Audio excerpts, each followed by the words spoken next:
Okay అండి, సుమిత్ర ఆనంద్ గారు BRS నుంచి ఉన్నారు.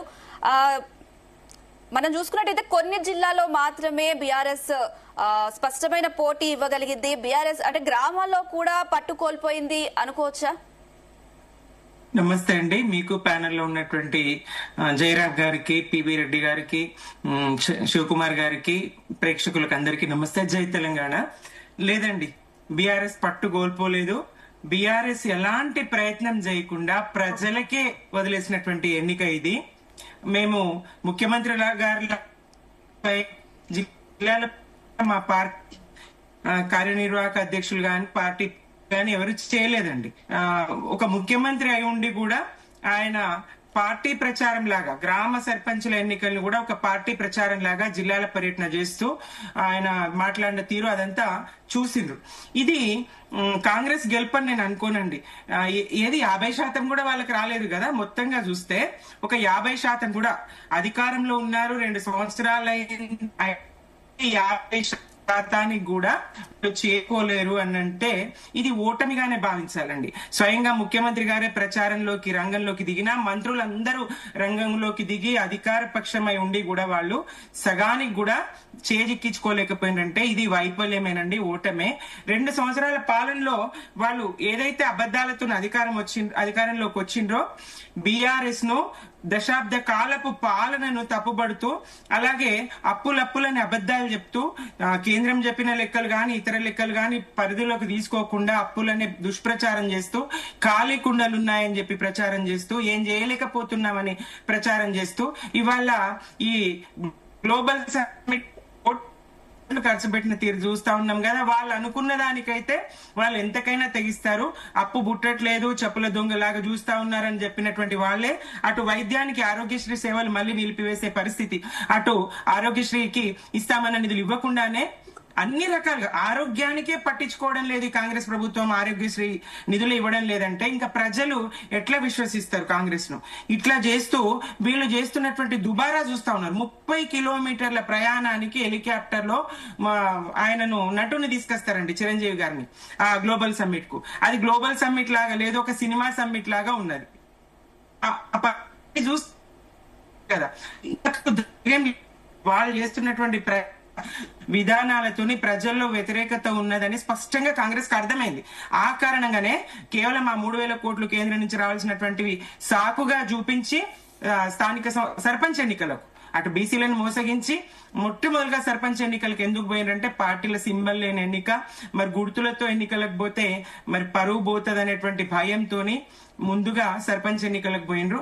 అయినా చావు తప్పి కనులొట్టబోయినట్టుగా పరిస్థితులు కొన్ని చోట్ల 10 ఓట్లు, కొన్ని చోట్ల 20 ఓట్లు ఇట్లా గెలవడం జరిగింది. ఏదైనా గెలిచిన వాళ్ళందరికీ కూడా ఏ పార్టీ అన్నా కానివ్వండి, గ్రామాలను గ్రామ స్వరాజ్యం పటిష్టంగా ఉండాలంటే దేశానికి వెన్నెముక గ్రామాలని చెప్పేసి గాంధీ గారి నుంచి చెప్తున్నటువంటి ఇది ఉన్నది. పటిష్టంగా ఉండాలంటే గ్రామ పాలనా వ్యవస్థ ఉండాలి. గ్రామాలకు ఆపేసినటువంటి రకాల ఈ 2 ఏళ్ల కాలంలో పడినటువంటి అప్పులు గాని ఇవన్నీ చెల్లించాలి. అక్కడ ఉన్నటువంటి సర్పంచులకు వాళ్ళకి పెట్టినటువంటి ఖర్చులు చెల్లించాలి. మొత్తం పల్లె ప్రకృతి వనాలు ఎండిపోయినాయి, మంచినీటి సమస్య ఉన్నది, పారిశుద్ధ్య సమస్య ఉన్నది, రోడ్ల సమస్య ఉన్నది. అన్ని సమస్యలు సత్వరం పరిష్కరించాలి. గ్రామాలకు నిధులు కేటాయించాలి. ఆయన ముఖ్యమంత్రి స్వయంగా చెప్పిండ్రు, ఇక నిధులు కేటాయిస్తారనే నమ్మకం అయితే నాకు లేదండి. అడ్డగోలుగా ఖర్చు పెట్టుకోకండి, ఏవో నిధులు వస్తాయని చెప్పేసి సర్పంచ్ అభ్యర్థులకు సీఎం గారే స్వయంగా చెప్పిరంటే ఆశలు పెట్టుకోకుండా మేమేదో ఇస్తామని. ఎందుకు మరి సర్పంచులుగా వీళ్ళు గెలిచి అని అంటే వీళ్ళు ఊర్లో తగవ తీర్చడానికి తప్ప పరిస్థితి లేదు. టిఆర్ఎస్ దశాబ్ద కాలపు పాలనలో ఇంటింటికి తాగునీరు ఇవ్వగలిగినాము, విద్యకు స్కూళ్ల నిర్మాణం జరిగింది, అన్ని పల్లె ప్రయాణాలు, చెరువులకు గ్రామాలు, శ్మశాన వాటికల నిర్మాణాలు, రైతు వేదికలు, ఇట్లాంటి పనులన్నీ 90% పనులు పూర్తయినాయి. ఇక వీళ్ళు చేయాల్సింది పారిశుద్ధ్యాన్ని, తాగునీటిని సక్రమంగా అందిస్తూ బల్బులు పెడుతూ ఇట్లాంటి చిన్న చితక పనులు చేయడానికి కూడా నిధులు లేవని చెప్పే పరిస్థితి ఉన్నదంటే కాంగ్రెస్ పాలన తీరెట్లా ఉన్నదో స్పష్టమవుతా ఉంది. ఇది తక్కువ అంచనా వేయడం లేదు. ప్రభుత్వ వ్యతిరేక అంత స్పష్టంగా కనిపించింది. మంత్రుల ఇలాకాలో, ఎమ్మెల్యేల ఇలాకాలో, వాళ్ళ సొంత ముఖ్యమంత్రి గారి ఇలాకాలో, వాళ్ళ నియోజకవర్గాల్లో బీఆర్ఎస్ హవా కనిపించింది కదా. మేము ఎట్లాంటి ప్రచారం మీరు చూసిండ్రు, మీడియా చూసింది, మీ ఇక్కడ ఉన్నటువంటి మిత్రులు చూసిండ్రు. మా పార్టీ దీన్ని పార్టీ ఎన్నికగా తీసుకోలేదు. ఖచ్చితంగా ఊర్లలో ఏదో ఒక పార్టీకి చెందినటువంటి అభ్యర్థులు అయితే ఉంటారు, బలపరచవచ్చు, మేము బలపరచలేమని కాదు. అయినప్పటికీ మా అభ్యర్థులు మంచి, మేము బలపరిచిన బీఆర్ఎస్ గా మేము బలపరిచిన అభ్యర్థులు మంచి స్థానంలో ఉన్నారు. ఇక బీజేపీ విషయానికి వస్తే వాళ్ళు కాడెత్తేసిండ్రండి. రేవంత్ రెడ్డికి తప్పించేసి ఎక్కడ ఎదిరిద్దామనే ఉద్దేశంలో ఉన్నారు. అందుకే వాళ్లకు మరి జస్ట్ 186 దగ్గర ఆగిపోవాల్సి వచ్చింది. 8 మంది ఎంపీలు, 8 మంది ఎమ్మెల్యేలు ఉన్నా దానికి సరిపడా స్థానాలు కూడా సంపాదించలేకపోయినారు. ఎందుకంటే ఈ ఇద్దరొకటై పోటీ చేసిన క్రమం చూసినాం. పెరిగేది. అవునండి. ఇప్పుడు ఓకే, మాట్లాడుతుంటే మధ్యలో కట్ అయిపోతుంది. ఇప్పుడండి ఓకే, మాట్లాడండి, చెప్పండి. ఇది పరిస్థితి అండి రాష్ట్రంలో. ఏ రకంగా చూసినా ఇది కాంగ్రెస్ గెలుపు కాదు. కాంగ్రెస్ 50% కూడా చేరుకోలేదండి.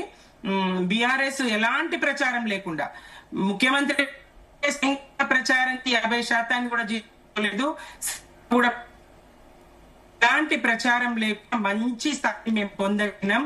అటు బీజేపీ, కాంగ్రెస్ ఒక్కటైనా మరి బీఆర్ఎస్ గెలుపును అడ్డుకోలేకపోయినరు. మేము గెలిచినామండి. గెలుపు